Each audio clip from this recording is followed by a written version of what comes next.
Então, boa noite. Nós estamos aqui hoje. Nós vamos fazer esse grupo de estudo, de monitoria, né? Com as monitoras da terapia sistêmica fenomenológica integrativa, que é uma abordagem que foi trazida no Brasil pela suíço-brasileira Alexandra Caymmi. E nós temos o grupo de formação, o curso de formação em autoconhecimento e formação em constelador TSFI. É um curso que tem duração de quase 2 anos, né, com uma carga horária total de 440 horas. E esse aqui é um pequeno demonstrativo, né, do nosso trabalho interno, do que a gente discute entre os grupos, entre os monitores, e que a gente vai abrir para você que está interessado nessa formação. Eu vou falar hoje, então, sobre a terapia sistêmica fenomenológica integrativa e o trauma, que é um dos assuntos que a gente conversa em um dos nossos módulos, que é o quarto módulo. Então, vamos lá.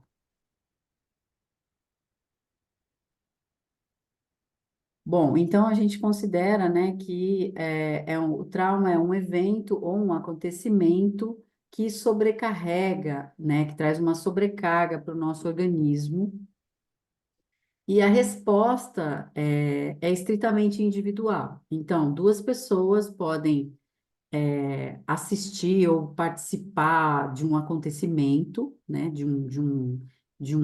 por exemplo, de um acontecimento como um acontecimento coletivo, uma guerra, ou uma grande destruição, por exemplo, ecológica, né? E a resposta é estritamente individual, então cada um responde de uma forma, né? Há uma sobrecarga energética, emocional e física muito grande, né? Quando você participa desse acontecimento, visualiza esse acontecimento, como num filme, por exemplo, num filme de guerra, num filme de ação, que a gente, como se a gente estivesse dentro da tela, né? E o problema disso tudo, né, desse termo trauma, é que é quando o organismo não consegue assimilar nem permitir que esse ciclo se complete, tá? Então, aí você fica preso a um evento traumático, né? E esse evento traumático, ele fica guardado, né, dentro da sua memória corporal. Então, numa situação que a gente caracteriza como trauma, né? A energia, a pessoa produz muita energia, né? Por quê?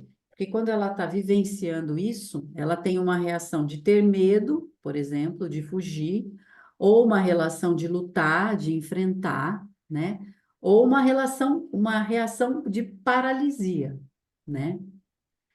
E, como eu já disse, muitas vezes essa energia fica acumulada e não é liberada. Então, quando esse ciclo não é liberado, né, essa pessoa ela fica anestesiada, paralisada, congelada, e há uma cisão entre corpo e mente, né? É como se, para ela sobreviver, ela precisa dividir o corpo em duas partes, onde ela fica com a parte mental, estritamente cognitiva, né?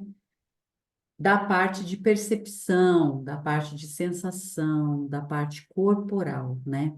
Dos sentidos, né? É uma parte que a gente diz que não é linear, né?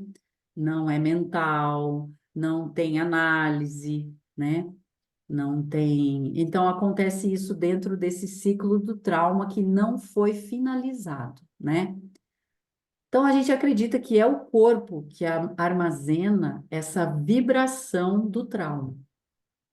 Fica, então, interrompido ou cortado. E é muito importante essa anotação de que eu posso estar vivenciando esse trauma comigo, ou eu posso assistir alguém sofrendo um ciclo traumático. pode ser apenas uma vez ou pode ser cronicamente, tá? Então, eu posso vivenciar isso num filme que eu assisti durante a noite, por exemplo, eu sonho, tenho pesadelos. Eu posso vivenciar isso na escola, vendo, por exemplo, assistindo crianças serem vítimas de bullying. Eu posso ver isso na minha família, né? Não sendo eu que sou a vítima, mas eu vejo, né, situações de abuso, negligência, violência física, psicológica, sexual, né? Então, por exemplo, tem um exemplo, né, de uma pessoa, ela é profissional da saúde, né, e ela é gemelar, né, tem uma irmã gêmea. E quando criança, elas dormiam no mesmo quarto, as duas em camas diferentes, ela acordava à noite vendo o pai abusar da irmã, tá? Então, o que acontece com ela hoje? Ela tem um bloqueio no quadril dela, né? Que ela necessitou de realizar uma cirurgia de prótese bilateral do quadril, né? Então, o abuso não foi com ela, propriamente dito, mas é como se fosse. Quer dizer, para sua percepção, para sua mente, para sua mente consciente, para sua mente inconsciente, é como se tivesse sido com ela, né? Isso é muito importante quando a gente está dentro de uma constelação, de uma sessão de constelação. Então, para a gente dissolver o trauma, né? Primeiramente, é importante um respeito absoluto no campo, um silêncio absoluto, porque o inconsciente, ele protege tanto, né, esse núcleo traumático, que se a pessoa não se sentir segura e protegida, não acontece esse movimento de submergir, né, o trauma, sabe? Então, é necessário que haja movimentos no corpo, no coração e na alma, né? Então, o movimento no corpo, ele é livre, tá? E esses são os recursos que a gente tem, porque o trauma fica armazenado no nosso corpo. Então, é gritar, chorar, tremer, vomitar, se movimentar, correr, pular, fazer movimento espontâneo. Isso é o principal, é o movimento espontâneo com o corpo, né? E às vezes a pessoa, né, que está representando o cliente está tão paralisada que ela mesma não consegue fazer isso. Então a gente tem recursos nossos, né, que fazem com que o próprio constelador possa trazer esse movimento para o campo. Então é muito importante acolher essa expressão corporal e dar o tempo necessário para que haja esse desbloqueio, essa dissolução. Então, às vezes, você precisa de mais do que 5 minutos, 15, 20, 30, o tempo que for necessário para que realmente haja essa expressão do que foi retido, do que foi congelado, do que foi retesado, vamos dizer assim, né? E isso causa várias doenças psicossomáticas, por exemplo, como uma síndrome do pânico, como uma desidrose, que é aquele transtorno do sistema nervoso simpático e parasimpático, que a gente fica transpirando nas mãos e nos pés, ranger de dentes, insônia, mau funcionamento do sistema digestório, palpitação, taquicardia, fibromialgia. Então, tudo isso, né, a gente acredita que tenha esse vínculo, né, com um evento traumático, ou vários eventos traumáticos. Cronicidade também, né? Então, é isso, o movimento natural é o mais importante. Bom, eu queria saber se vocês querem perguntar alguma coisa, a Bia e a Ayla, sobre isso, porque agora eu vou entrar justamente num artigo científico, né, que vai falar o que acontece internamente no nosso corpo, assim, é, quando a gente tem um estresse pós-traumático. Querem perguntar alguma coisa? fazer Não, alguma depois coisa você vai assim. disponibilizar esse PowerPoint para gente? Sim, sim. Ah, então tá bom. Então não vou ficar preocupada em anotar, não. Sim, vai estar gravado, depois eu vou passar para vocês a gravação, tá bom? Tá, tá Só ótimo. queria saber, assim, vocês como consteladoras, como vocês sentem dentro da TSFI, né? Essa chegada desse campo, dessa vibração traumática, como que é isso? Olha, eu sinto mais pelo cliente, Uhum, sabe? Pelo como o cliente, o que o cliente traz. É, eu atendi uma pessoa que pediu para constelar porque não consegue nadar. E aí ela se deu conta que ninguém na família nada. E aí fui fazer a constelação para ela. Ela é uma pessoa que abre muito, se abre muito. Então, não é difícil chegar, sabe? Rapidinho você já chega no X da questão, assim. Então, muito ela trouxe para o campo, assim, manifestando através dela mesma. Então, e aí, às vezes eu sinto mais assim, eu vejo, sabe?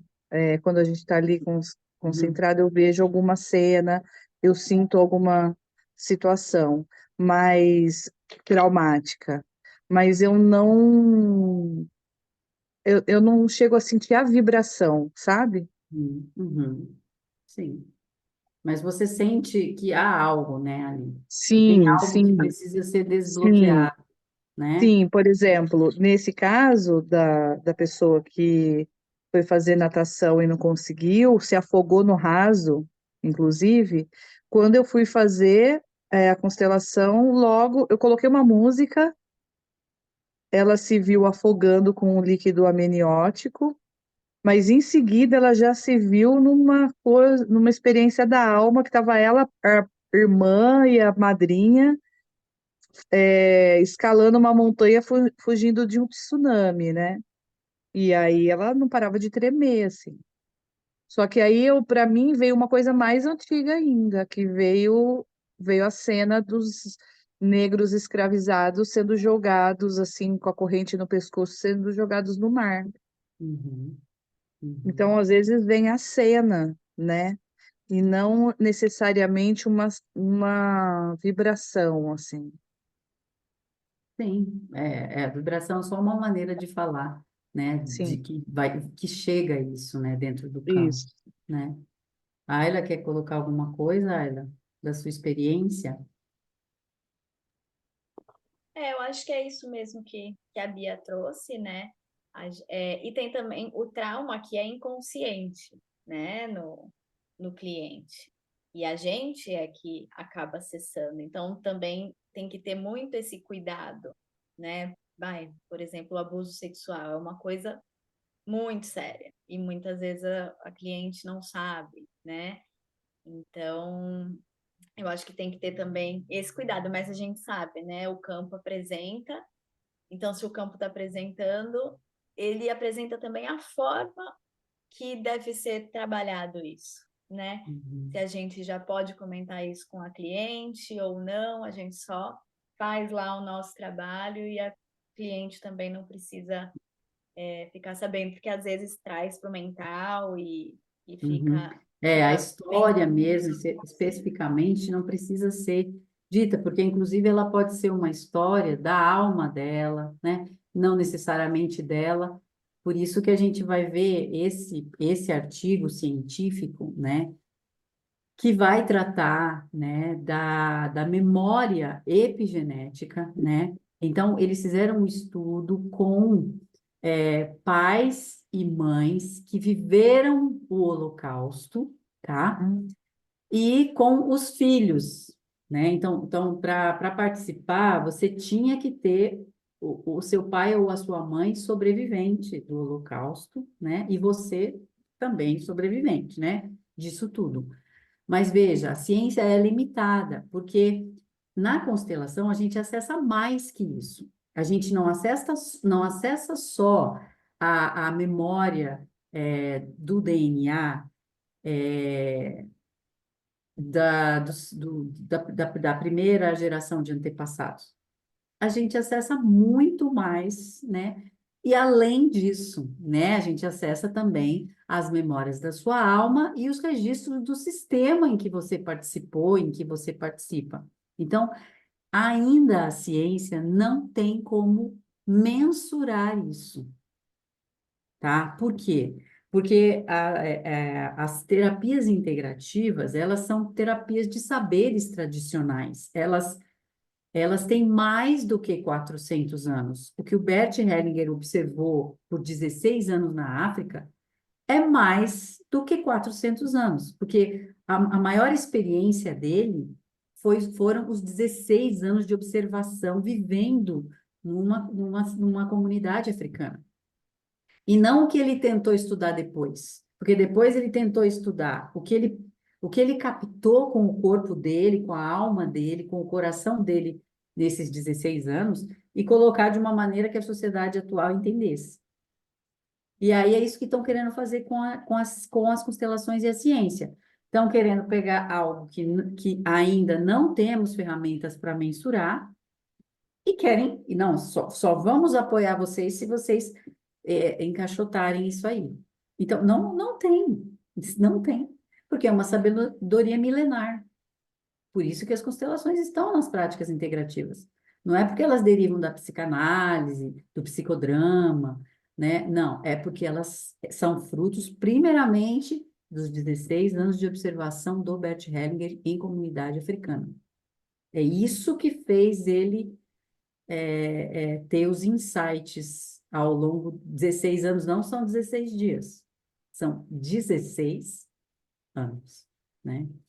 Então, o que eu vou falar para vocês agora é assim, é fruto de um esforço enorme de pesquisadores que querem provar que o que seu pai viveu de estresse pós-traumático afeta você. É isso, tá? Mas ainda a gente precisa de mais, mas é isso que temos no momento, né? Então, vamos lá. Então, né, esses aspectos biológicos das desordens do estresse pós-traumático. Esse artigo, né, ele fala o seguinte, influências do transtorno, TEPT significa transtorno do estresse pós-traumático, materno e paterno, tá?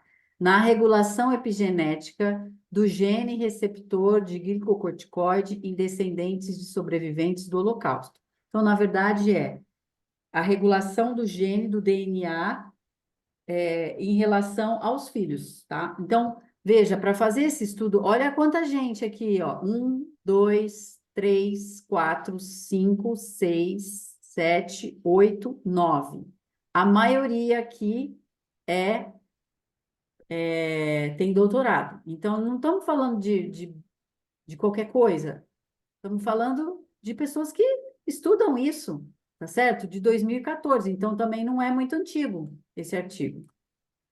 Então, aqui, em inglês eles dizem PTSD, que é Post-Traumatic Stress Disorder, tá? E aqui é transtorno do estresse pós-traumático. Então, o estresse pós-traumático, né? Eles tinham essa hipótese, né? Que ele vai influenciar as pessoas que tiveram pais que sobreviveram ao Holocausto, vai influenciar psiquiatricamente essas pessoas. Aí eles querem saber mais coisas ainda. Querem saber o que acontece dentro do DNA, tá? Que se chama metilação do DNA. Metilação do DNA acontece quando a pessoa tem estresse, tá bom? Enfim, isso aqui é uma coisa bem específica que eu vou passar mais rápido, né? Mas é aqui, ó, a metilação do DNA é um tipo de modificação química do DNA, que pode ser herdada, mas olha que interessante, e subsequentemente removida. Então, a gente, dentro das constelações, a gente pode alterar isso, dependendo da vivência que a pessoa tem na constelação. Por isso, aquela primeira parte que eu falei é importante, tá?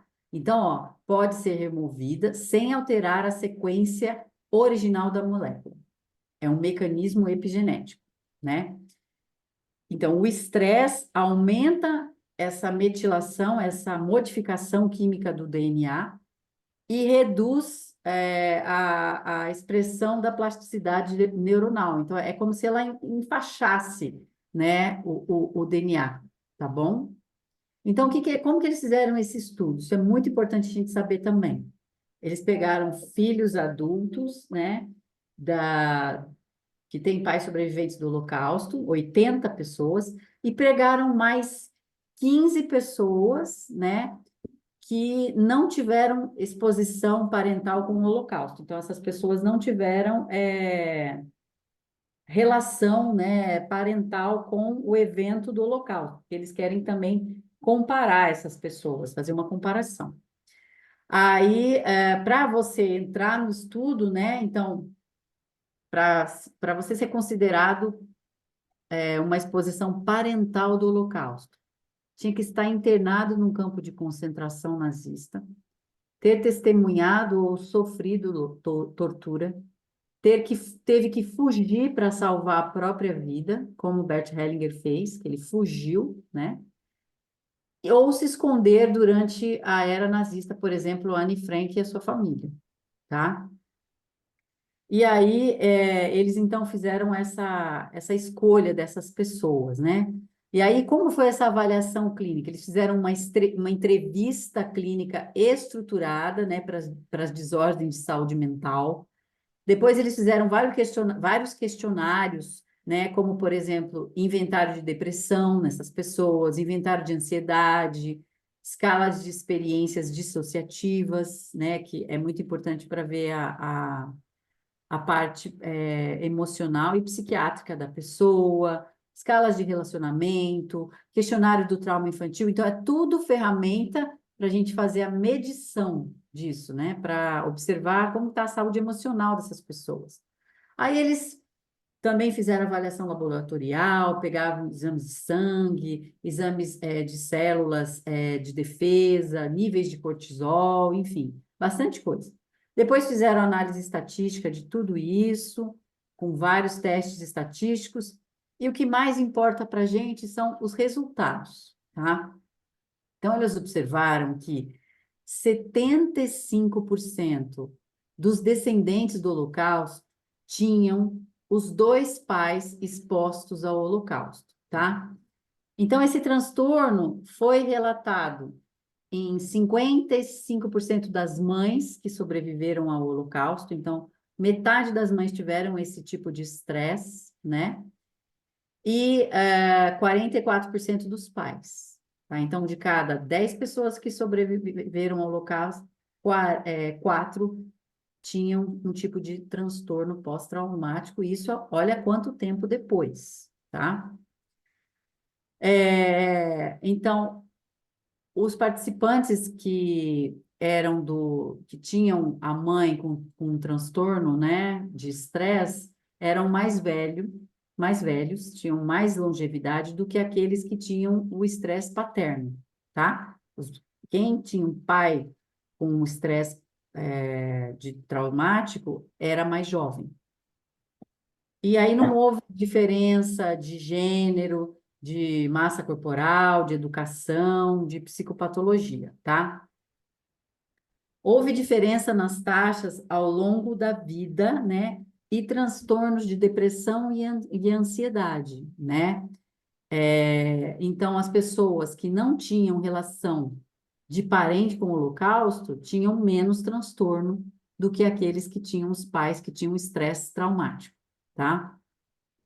Eles observaram também que a mãe, né, que tinha o estresse traumático, né, tinha um risco, assim, ó, a mãe que teve estresse pós-traumático trazia um risco grande para os filhos terem um estresse pós-traumático. Agora, quem teve o pai com estresse pós-traumático tinha mais risco de depressão, tá? Outra coisa também é que a relação entre a mãe e o pai, quer dizer, você ter um pai com risco de depressão e ter uma mãe presente, né, ajudava a controlar o abuso e negligência na infância. Então, um pai ausente, um pai com um risco de pós-traumático, um risco depressivo, mas uma mãe presente, ajudava a controlar isso aí, tá? Porque eles observaram isso também em filhos de veteranos, por exemplo, da guerra, que voltam pós-guerra com esse estresse pós-traumático. Por exemplo, o evento, né, dos Estados Unidos, da colisão lá, dos aviões, né, nas Torres Gêmeas, tudo isso são estudos que eles fizeram, tá? Então, eles observaram, assim, que as crianças, né, através desse questionário, Childhood Trauma Questionnaire, observaram um potencial, né, grande, de crianças que responderam isso, de que tem os pais com estresse, delas terem estresse. Só que esse questionário não avalia se é o pai ou a mãe, tá? Então, a gente não sabe, por exemplo, não dá para a gente afirmar que é o pai que abusa mais dos filhos ou é a mãe, mas sabemos que estatisticamente o abuso, negligência, violência física hoje em dia, realizada mais pelo pai, tá certo? A mãe realiza também. Então, esse estresse pós-traumático, ele causa uma desarmonia no corpo geral, tá? Desorganiza todos os hormônios, né? Então, por exemplo, com uma mãe estressada, cronicamente estressada, veja, fizeram uma pesquisa com um ratinho. Eles observaram que a mãe diminuía a lambida no ratinho, diminuía a atividade de limpeza do filhote, né? Então, predispõe, vamos dizer assim, a uma negligência, a mãe estressada, tá? No caso dessa pesquisa com os descendentes do Holocausto, quando você tem um dos pais, né, com um ambiente, com um estresse pós-traumático, então ele vive num ambiente, a criança vive num ambiente ameaçador, ok? Resulta num medo generalizado e exagerado da criança, tá? Embora que, por exemplo, as crianças, né, que o pai teve o estresse, né, relatou mais trauma na infância, aquilo que eu falei, que estatisticamente é o pai que pode talvez ter uma conduta mais violenta com a criança, tá? E esse trauma difere dependendo da presença da mãe. Então, é muito importante a presença da mãe nesse jogo, né? Quando um pai, por exemplo, tem o estresse pós-traumático, e eu acredito que seja o contrário também, né? Então, quando você tem um adulto saudável, já ajuda a equilibrar isso no sentido de ter um limite, né? Para a criança se sentir protegida. Então, um efeito indireto, né, que é esse transtorno de estresse, né, em um dos pais, já muda, já tem uma mudança qualitativa no ambiente familiar, né? Então, por exemplo, o estresse paterno já foi associado a um nível muito alto de conflito familiar, tá? Então, um pai estressado desequilibra emocionalmente essa família, tá?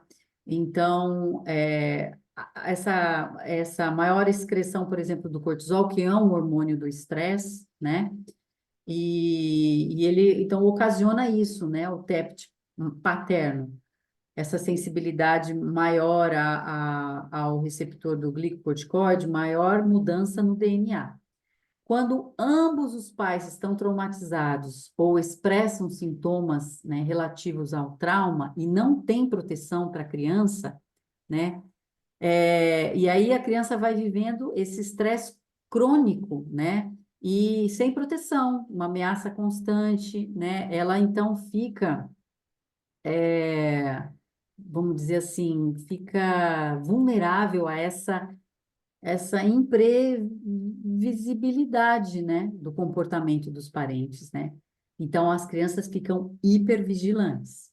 E aí são crianças agitadas, ansiosas, que não conseguem dormir, não conseguem relaxar. Muitas vezes falam muito, se movimentam muito, né? Tem a gente tenta rotular com alguns tipos de patologia, mas na verdade essa criança está sinalizando, né, que dentro da casa dela ambos os pais expressam sintoma de estresse pós-traumático, né? E isso a gente tem que olhar desde o início, né, da infância, principalmente em lugares onde a gente pode acompanhar essa criança, como, por exemplo, uma sala de aula, né, Sim. na educação. Quer falar, Bia? Não, e você falando assim, vem, fala, Várias. putz, como que eu não percebi isso antes? Exatamente. Muito interessante, né? E também, olha, aqui, ó, estudos com roedores demonstram que o estresse paterno pré-concepcional, tá? Então, antes da concepção, ainda não sabe quem vai ser a mãe dessa criança, tá? Influencia o comportamento e a biologia. Por quê? Por meio de alterações epigenéticas no esperma, tá? Então, a gente acredita nisso. Isso aí, então, isso, veja, agora eu estava falando de pai e mãe, agora a gente está falando de antes da concepção. Nós demos um salto nisso na ciência. Você está vendo uma alteração do esperma. E a gente está falando que essa alteração pode ser transgeracional. Do seu avô, que sofreu um estresse, ou da sua avó, que sofreu um estresse e alterou, então, a sua capacidade reprodutiva, por exemplo, geneticamente os seus óvulos. Isso não sabemos ainda, eu não sei de nenhuma pesquisa assim. Aqui está falando do esperma, tá? E aí pode, né, trazer essa marca epigenética associada ao risco da pessoa desenvolver esse transtorno do estresse pós-traumático. O que que é isso? É a pessoa ter um limiar mais baixo para ficar nervosa, para ficar irritada, para ficar assustada, para ficar com medo, ter um limiar mais baixo de ter, por exemplo, um distúrbio emocional, uma síndrome do pânico, tá? O estresse de um dos pais também pode exercer um efeito indireto, né, na prole, né, por meio da influência, por exemplo. Um pai estressado influenciar a mãe, e aí tem um efeito de um estresse pós-traumático na mãe, entende? Então, é como se fosse uma cadeia. A mãe não estava assim, mas com o pai, ou vice-versa, né? Com o pai é, completamente descontrolado emocionalmente, ele vai provocar um estresse pós-traumático crônico ou não na mãe, por exemplo, um casal que tem vítima de violência física, sexual, psicológica, né, causa um estresse na mãe que afeta as crianças, tá? Então, tudo isso parece que a gente já sabe, mas a ciência demora para comprovar. É uma coisa muito difícil. Olha o tamanho desse estudo que eles fizeram, né? Então, por exemplo, né? Como que um pai com um transtorno, né, de estresse, ele se comporta, tá? Então, assim, ó, é um apego desdenhoso, ele desdenha da criança, ele não sabe acolher a criança, acarinhar a criança, né? É medroso, é inseguro, né? E então, quanto mais ele tem, o pai, dentro da sua experiência, essas vivências de estresse pós-traumático, mais ele se dissocia, corta mente e corpo, né? E aí ele fica mais vulnerável à reação mais reptiliana que a gente fala, né?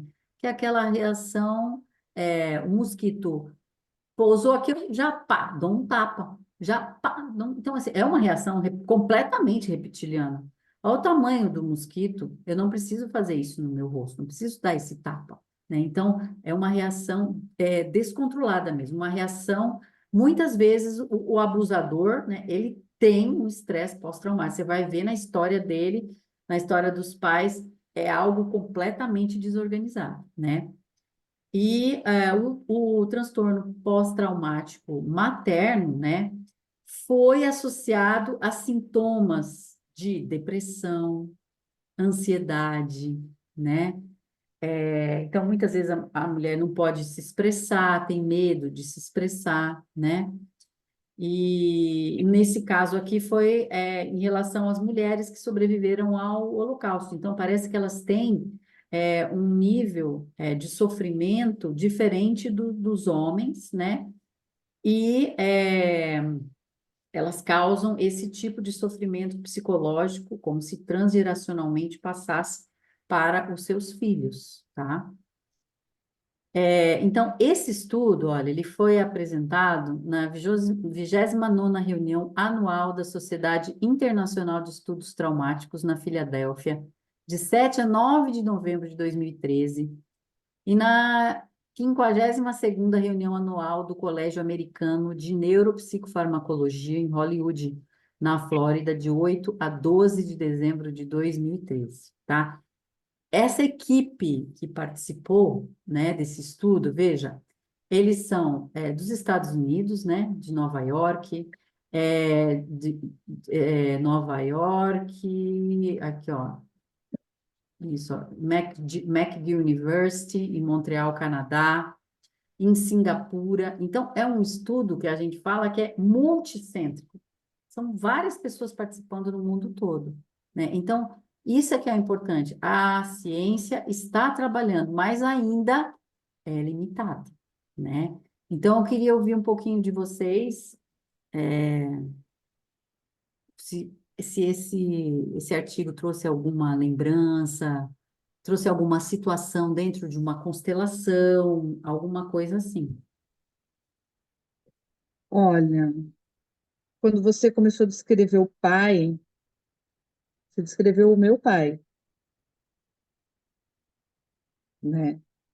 Que desdenha da criança, que não dá carinho, separa mente e corpo, fica suscetível a reações reptilianas, né? Mais agressivas, assim, meio rude, né? Bem primitiva.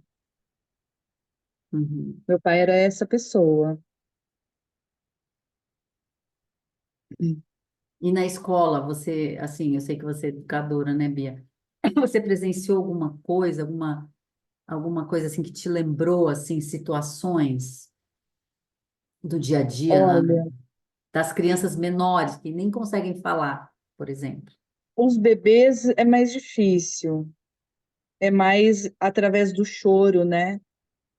Porque eles não falam. Então, toda a comunicação com os bebês é através do choro ou através da rejeição a um determinado adulto. E, e aí, não chega perto mesmo. Agora, eu tive uma experiência esse ano que foi assim, o estupim para eu sair de licença com uma criança, eu achava que ele tinha TOD, mas depois eu fui vendo que ali é um ninho de traumas, sabe? Porque ele era uma criança que não chegava, ele não participava de nada, eu não tinha um desenho dele, ele nunca fez um desenho, ele só queria Uhum, brincar com carrinho e separado, sempre uhum, fora uhum, daquilo que eu propus ou que a turma combinou de fazer. E aí uhum, depois ele não queria voltar para o grupo, né? uhum, E aí teve uma situação assim dele, às vezes do nada, ele pulava em cima de outra criança e começava a socar mesmo, sabe? sim, Do nada. Assim, um outro menino que era um amor de criança, é uma criança até com altas habilidades, e uma criança que não sabe lidar com agressão. porque isso não faz parte da natureza dele. Então, ele apanhou, ele não estava entendendo o que estava acontecendo, sabe? Ele falou, mas o que que é isso?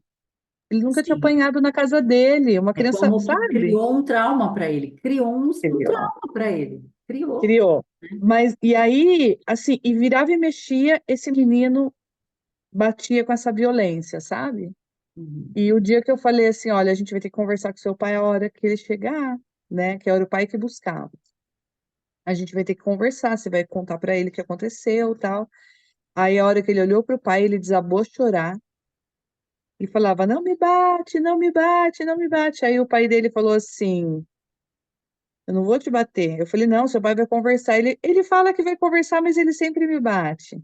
Uhum. Então, é uma coisa que eu sinto que é uma coisa maior, assim, que não é só essa criança que sofre violência, que esse pai também carrega isso dentro, sabe? É o olhar, é um olhar diferente, né, É, para entre vítima e perpetrador, né? Nesse e sentido de que essa experiência quis mostrar isso, né? Porque a criança só replica o que acontece, né? Se isso, ela, esse que nunca apanhou, bateu em alguém na escola alguma vez? não, dá até dó. E o pai conversa com ele também de uma outra forma. O pai, esse que nunca apanhou, que nunca bateu em ninguém, assim, ele, quando o pai vai conversar, o pai abaixa, ajoelha no chão, assim, porque o pai é um pai muito alto. Ele Hum, abaixa para ficar no hum, mesmo nível. Ele não fala aqui de cima, sabe? hum, Então é uma outra relação, assim. Então a criança, tudo, quando ele vai responder um formulário lá às vezes a gente faz umas entrevistas, eu mando para responder, esse pai do menino com altas habilidades, ele responde junto com o filho. O que que você acha, filho, que eu devo responder aqui? Então é uma outra, é o oposto do outro, sabe? E talvez até seja por isso que dá tanto choque, assim, mais do que bate do que o outro, porque ele não percebe. Você vê como uma criança que não tem maldade? Porque ele não percebe. O dia que ele apanhou, ele não sabia dar nome para o que tinha acontecido, porque ele não entendeu. Ele estava brincando de correr, sabe? hum. E isso acontece muito. Tem muito essa questão também do reforço negativo, em que você só tem atenção quando você apanha. Sim. Então, isso fica um Ou quando registro, bate. se fica um registro assim, que você só recebe o estímulo corporal através desse reforço negativo. E às vezes a criança, porque esse negativo positivo, ele significa assim, estão me olhando, né? E aí muitas vezes fica uma coisa bem contínua, como um ciclo sem fim, assim, né? Sim. E você, Ayla, teve alguma percepção, alguma memória de uma situação na escola, alguma situação, sei lá, na sua prática, alguma coisa?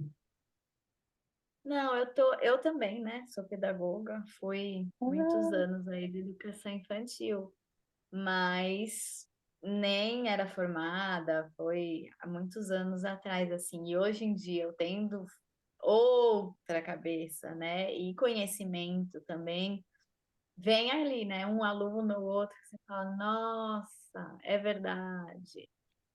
Associando aqui, né? Agora vocês falando, eu lembrando de alguns dos alunos que passaram, mas que hoje em dia eu nem tenho mais contato, não sei o que aconteceu com eles, mas que muitas vezes até na escola não dão atenção para isso, né? Uhum, Na uhum, escola é no máximo o que a psicóloga fala, que às vezes a mãe aceita ou não também, né? Mas também não faz esse estudo mais a fundo, né? uhum. Para as crianças, não vai no histórico de pai e de mãe, é só na criança, só fica tá no ali criança. na criança, né? Uhum. Então, isso é bem interessante. Aí, todo esse estudo, né? que você vê o que pode afetar na criança. Bem Uhum. interessante. Bem, então, meninas, eu acho que eu vou parar a gravação